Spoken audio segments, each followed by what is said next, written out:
दोस्तों, आप सभी का स्वागत है आपके अपने YouTube चैनल पर। आज के इस वीडियो में हम सुनने वाले हैं इंदिरा एकादशी की संपूर्ण व्रत कथा। दोस्तों, अगर आप हमारे चैनल पर नए आए हो तो हमारे चैनल को सब्सक्राइब करके एक बार प्रेम से बोलिए राधे राधे। दोस्तों, अगर आप भी एकादशी का व्रत कर रहे हैं तो इस कथा का श्रवण अवश्य करें, क्योंकि बिना व्रत कथा के व्रत संपूर्ण नहीं माना जाता और व्रत का संपूर्ण फल प्राप्त नहीं होता है।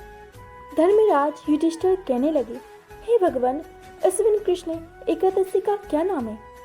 इसकी विधि तथा फल क्या है? सो कृपा करके कहिए। भगवान श्री कृष्ण कहने लगे कि इस एकादशी का नाम इंदिरा एकादशी है।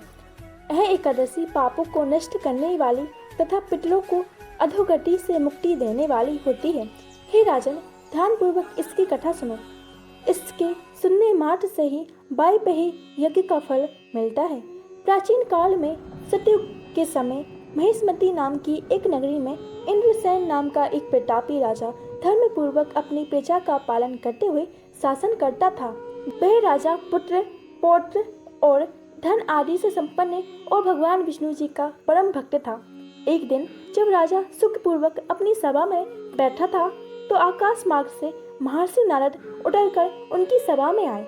राजा उन्हें देखते ही हाथ जोड़कर खड़े होकर विधि पूर्वक आसन व अर्घ्य दिया। सुख से बैठकर मुनि ने राजा से पूछा, हे राजन, आपके सातों अंग कुशल पूर्वक तो है? तुम्हारी बुद्धि धर्म में है? तुम्हारा मन विष्णु जी की भक्ति में तो रहता है? देवर्षि नारद की ऐसे बातें सुनकर राजा ने कहा, हे महर्षि, आपकी कृपा से मेरे राज्य में सब कुशल है तथा मेरे यहाँ यज्ञ भी कुशलता पूर्वक संपन्न हो रहे हैं। आप कृपा करके आपके आगमन का कारण कहिए। तब ऋषि कहने लगे, हे राजन, आप आश्चर्य देने वाले मेरे वचनों को सुनो।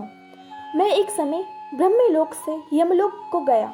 वहाँ श्रद्धा पूर्वक यमराज से पूजित होकर मैंने धर्मशील और सत्यवान धर्मराज की प्रशंसा की। उसी यमराज की सभा में महान ज्ञानी और धर्मात्मा तुम्हारे पिता को एकादशी का व्रत भंग होने के कारण देखा। उन्होंने संदेशा दिया जो मैं तुमसे कहता हूँ। उन्होंने कहा कि पूर्व जन्म में कोई विघ्न हो जाने के कारण मैं यमराज के निकट रह रहा हूँ। सो है पुत्र, यदि तुम अश्विन कृष्णा इंदिरा एकादशी का व्रत मेरे लिए करो तो मुझे स्वर्ग की प्राप्ति हो सकती है। इतना सुनकर राजा कहने लगे, हे महर्षि, आप इस व्रत की विधि मुझसे कहिए। नारद जी कहने लगे, अश्विन माह की कृष्ण पक्ष की दशमी के दिन प्रातःकाल श्रद्धा पूर्वक स्नान आदि से निवृत्त होकर पुनः दोपहर को नदी आदि में जाकर स्नान करें। फिर श्रद्धा पूर्वक पितरों को श्राद्ध करें और एक बार भोजन करें। प्रातःकाल होने पर एकादशी के दिन टाटुन आदि करके स्नान करें। फिर व्रत के नियमों को भक्ति पूर्वक ग्रहण करता हुआ प्रतिज्ञा करें कि मैं आज संपूर्ण भोगों को त्याग कर निराहार एकादशी का व्रत करूंगा।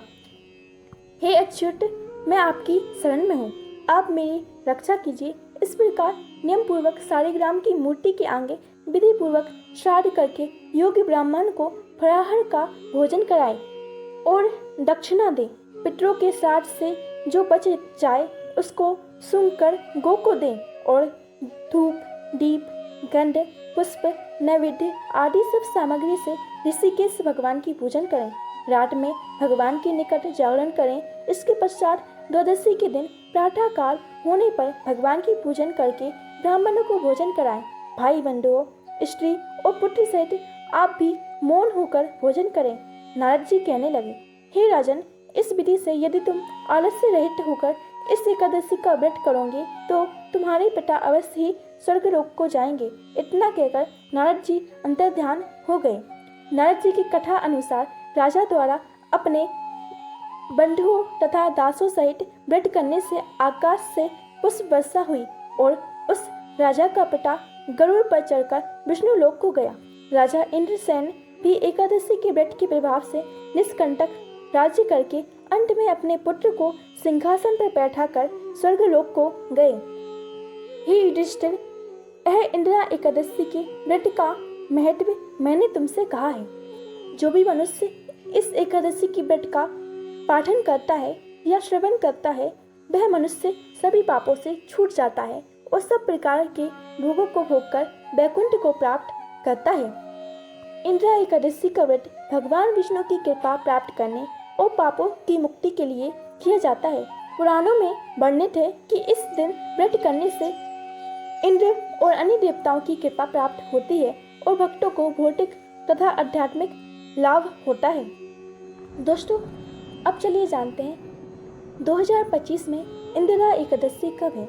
हिंदू पंचांग के अनुसार एकादशी तिथि का आरंभ 16 सितंबर को 12:23 से होगा और इसका समापन 17 तारीख को रात में 11:40 तक एकादशी तिथि रहेगी।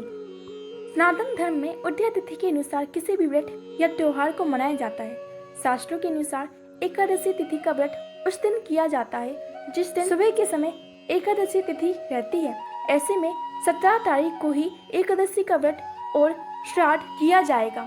बता दें कि इस दिन गौरी योग का शुभ संयोग रहेगा। चंद्रमा अपनी स्वराशि कर्क में विराजमान रहेंगे जिससे गौरी योग बनेगा। ऐसे में व्रत और श्राद्ध कर्म करने वालों को पुण्य फल की प्राप्ति होती है। आखिर क्या है इंदिरा एकादशी व्रत का महत्व? इंदिरा एकादशी के दिन व्रत और तर्पण करने वालों के पितरों के पापों का नाश हो जाता है और ऐसा कहा जाता है कि इस व्रत का पालन करने वालों को सुख, समृद्धि, शांति और आध्यात्मिक उन्नति प्राप्त होती है। ऐसा कहा जाता है कि इस व्रत को करने से किसी कारण से नरक में पड़े पितरों को भी मुक्ति मिल जाती है। वहीं इस व्रत को करने से व्यक्ति को वैकुंठ धाम की प्राप्ति होती है और साथ ही इस दिन अगर आप व्रत नहीं कर रहे हैं तो भगवान विष्णु की पूजा अवश्य करें और काले तिल से तर्पण जरूर करें। इतना करने से भी आपके पितरों को शांति मिलेगी। साथ ही में इस दिन पितरों के नाम से दान पुण्य जरूर करना चाहिए। दोस्तों, आप सभी को ये वीडियो कैसी लगी हमें कमेंट करके बताएं और ऐसी वीडियो देखने के लिए हमारे चैनल को सब्सक्राइब करना ना भूलें।